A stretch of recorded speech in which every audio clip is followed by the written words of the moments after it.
Dans son ensemble, l'œuvre des aventures de Harry Potter pourrait bien sembler une invitation et un rappel, symboliquement parlant, à cette injonction « connais-toi toi-même », apposée sur le fronton de Delphes, du temple de Delphes, reliant donc temps et civilisation de l'Antiquité à nos jours. Les 7 parties de cette œuvre, tant dans leur contenu que leur structure rigoureusement articulée et progressive, semblent faire écho à cette singulière quête d'identité qui paraît animer depuis toujours l'être humain en particulier et la nature humaine en général. À partir de cela seulement se profile une séparation et interaction entre l'espèce humaine, monde extérieur ou existentiel, aspirant et régi par la pensée, et l'essence dont elle est animée et à laquelle elle se rattache et participe, c'est-à-dire l'être intérieur, présence animée, inspirant, inspirée et inspiratrice, ou monde intérieur.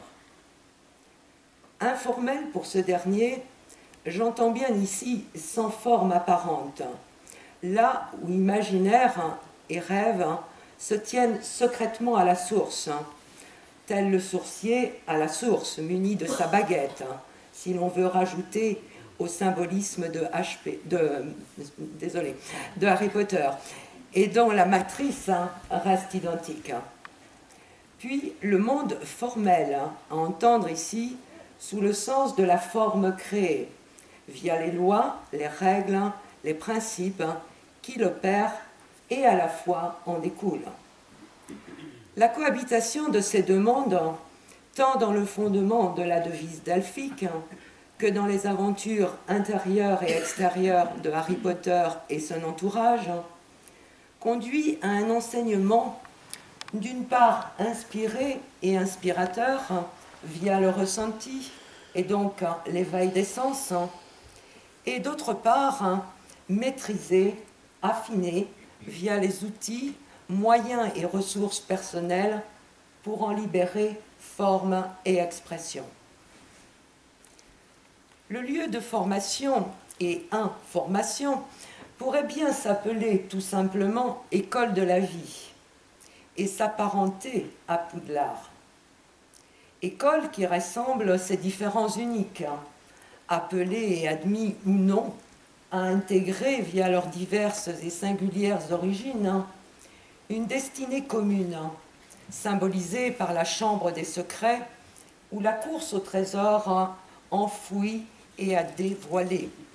Sans de bourde, sans mêlée et sans pur, autant de choix et donc destins différents vont devoir s'affronter dans leurs différents et hérédités individuelles et collectives mémorisées pour précisément les dépasser au prix de valeurs en découlant, valeur, Socrate entendait vertu, valeurs en découlant par interaction de ces deux mondes et clans.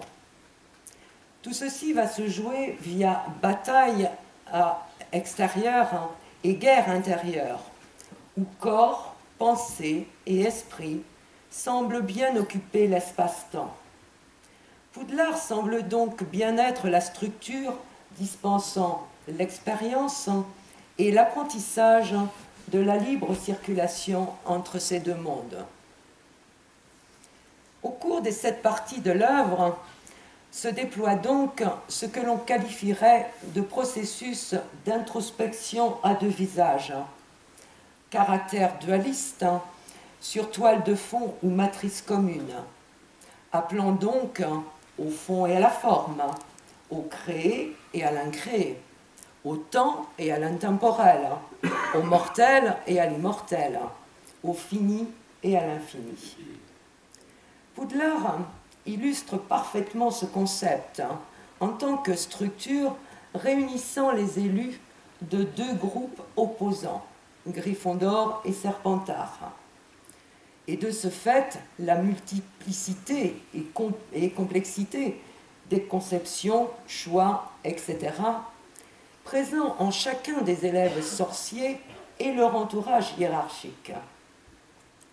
L'épreuve, malgré la hiérarchie mise en place, ne s'annonce donc pas facile et commune à tous, tout niveau et tout grade confondus. D'où ce rappel dans l'œuvre, sans maître, pas de disciple, et vice-versa donc. Rappel qui semble, à mes yeux, signifier que l'épreuve n'a pas d'âge et laisse peu de répit dans la tâche, tant individuelle que commune. De devoir composer avec des penchants personnels à ajuster et les intérêts collectifs. Ce pour être viable dans le respect des valeurs purement humaines qui y président. Poudlard dispense donc dans ce potentiel à deux temps l'opportunité d'explorer et exploiter par les enseignements théoriques et pratiques un monde de savoir et un monde de connaissance souterrain, royaume de la magie, qui opère et préside en chacun des sorciers en formation. Un monde où chacun prépare sous la lampe d'Aladin, là où la rétine elle-même s'arrête, un à un, les ingrédients de la potion magique, ce trésor en gestation et mutation, qui, sous le regard grandissant du magicien, en fait et en devient l'expérience même. Œuvre alchimique entre ces deux mondes, où le va-et-vient de l'imaginaire et de la subséquente pensée du magicien opérant s'épousent à jamais pour prendre forme et expression à la lumière du jour. Processus incessant, consistant à descendre pour remonter la réserve naturelle à la surface, où le magicien attentif et opératif devient la clé même de ce mouvement, et où chercheurs et cherchés se rassemblent tout en s'autogénérant mutuellement. Poudlard met en évidence ces deux mondes, où le monde apparent semble afficher un règlement commun à tout mortel, tel que les règles rigoureuses dans l'enceinte de Poudlard, et un monde plus sensible, où seule la loi de la nature, au sens absolu du terme, et des natures, au sens relatif du terme, semble présider à l'unisson. Comment d'ailleurs établir des règles dans le monde imaginaire ou du rêve, et donc non encore créé? Nous friserions la démence des imaginations. Les apprentis sorciers semblent donc bien, par le programme dispensé, être à la fois dans la découverte d'un vaste et varié potentiel, qu'il soit intérieur et extérieur, et de ce fait même dans l'apprentissage de la connaissance de leurs propres limites, elles-mêmes contenues dans un espace plus grand. Pour illustrer ce passage, je m'appuierai entre autres exemples et symboles sur la philosophie de la direction à Poudlard. En effet, même si elle tient à ce que tous les apprentis sorciers passent leur buse puis aspiquent, ce sont les éléments de validation, elle accorde une importance toute particulière à l'intérêt et donc exploitation de chacun des enseignements, y compris ceux qui, dans l'instant, pourraient paraître plus négligeables, tels que l'histoire de la magie, l'oracle des rêves, la divination, etc. Une fois encore, ne discerne-t-on pas, par ce fait même, que rien ne doit être considéré en dehors d'un ensemble, et que tout concourt à un tout. Il en est de même pour les cours de magie, où il est sagement recommandé de ne pas utiliser les pouvoirs magiques pour exercer une quelconque pression ou nuisance sur qui ou quoi que ce soit, sous peine d'en avoir l'effet boomerang immédiat dans sa perversité. Les expériences des limites à ne pas dépasser sont dans l'œuvre de Harry Potter apparentes, porteuses et autoporteuses. J'élargirai cette illustration dans l'étrange similitude avec le premier fondement de la devise et selon Socrate, qui était, je cite, de remémorer aux individus qu'ils n'étaient que des mortels, invitant les voyageurs à la prise de conscience de leurs propres limites, sous un principe un et absolu, générant l'existence de l'âme et son immortalité.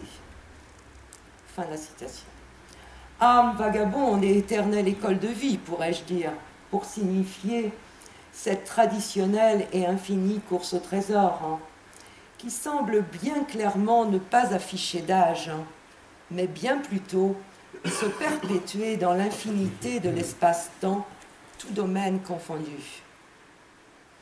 Je ne terminerai pas sans mentionner la continuité souvent oubliée de cette exhortation. Connais-toi toi-même et tu connaîtras l'univers et les dieux. N'est-ce pas là un beau symbole, repris dans Harry Potter, attendre vers cet uni, où l'un ne peut être ou exister sans l'autre, et où, sous la gouverne d'un plan absolu, se réunissent ces dieux en puissance et potentialité, magiciens et éclaireurs éclairés, alchimistes dans la perpétuité du temps.